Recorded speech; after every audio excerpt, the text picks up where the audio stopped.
Hello, and welcome to the quick album review for the month of November.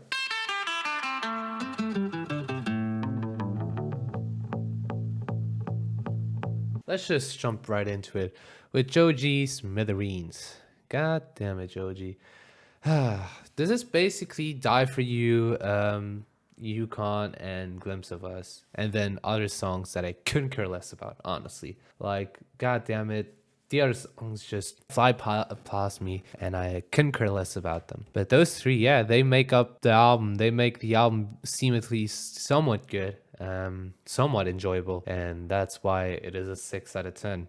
Those three do make it better. The rest doesn't. Moving on to Matt Watson, See You There. This is an indie pop, bedroom pop album. And I remember listening to Ouch, his previous EP. And I did at the time enjoy some of it. Coming back to it now, I see that I just lost interest in it. Not really what I will listen to on a day to day or even on a month to month. I won't listen to this normally. I feel like I grew out of it. Listening to this, I feel like I don't have big problems with it. It's just not very much my taste. It's just not very much something I will enjoy because, like I said, I've lost a lot of interest in that sort of sound. So in my view, it's a 6.5 out of 10. Then Jakey with ROMCOM. Now I was kind of hoping this would turn out great because I remember the song and the snippet that he showed, Drive Off a Bridge and Pine Barrens. And I did enjoy both. Pine Barrens had some changes afterwards, and it still is a good, enjoyable listen. Drive Off a Bridge is kind of different, like to what I expected it to be, but I still like it very much still. Now, the rest of the album is the problem because a lot of my biggest problem with this are the samples that I just don't really enjoy. Like, there's a lot of it that I'm like, just not great, or at least that it feels like it's cringy. Like I don't get sleep because of y'all don't get sleep because of me. I just don't like how it's put in there from my point of view. It doesn't feel like it fits. But as a first record, I gotta say it's still good. So I decided to give this also a 6.5 out of 10. Nas with King's Disease 3. Great. Just honestly great. It's a great record. It's great. What do you want me to say more? I 8. All right, 3 more records. Let's start off with 2 immediately because Brockhampton put out 2 records. Let's start off with The Family. Brockhampton. I've been a Brockhampton fan since Iridescence.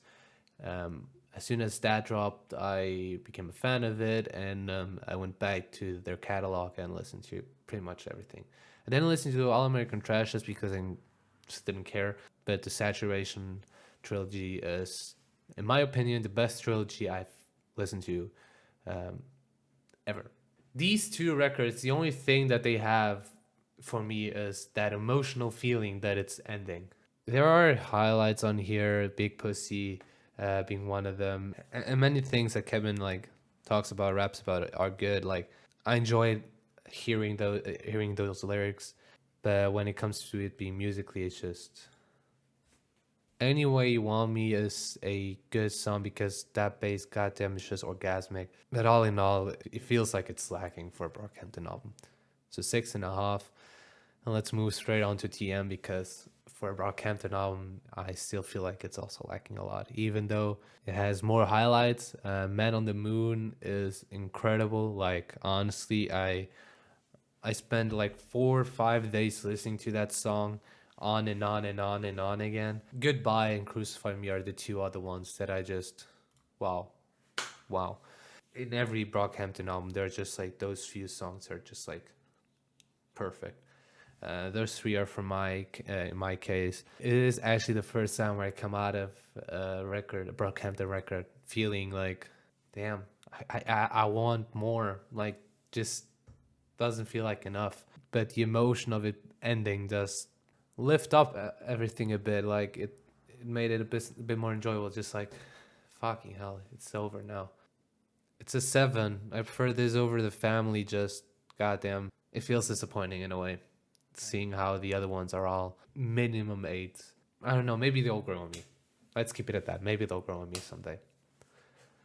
And ending the month is Quadeca with I Didn't Mean to Haunt You.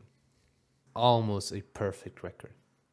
Tell Me a Joke and Born Yesterday were the perfect like singles to release to like show this album is something. Boy oh boy, Sorry for Dying, starting off with that is just incredible. Moving on to goddamn Tell Me a Joke is, like I've said before, it's still growing on me. Like I can listen to it again and it will grow on me again. It's just an incredible record and an album of the year contender. Nods is just something completely different, and in a way, goddamn, it's still good. Danny Brown just being featured on there is just what.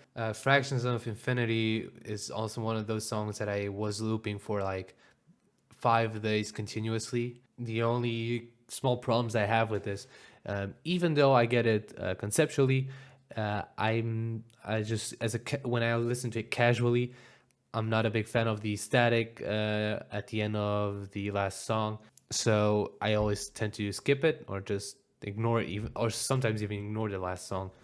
And a lot of times, yeah, when listening to it a little bit more casually, picking up hands, even though it is a great song, I tend to skip it so I can get to Born Yesterday quicker. So it's some little nitpicky things from my side. It is a great record. You should listen to it definitely. But yeah, I decided to give this a 9.5 out of 10. So, song of the month. So it's no surprise if I say this is from a Quadeca, from the Quadeca album, is it?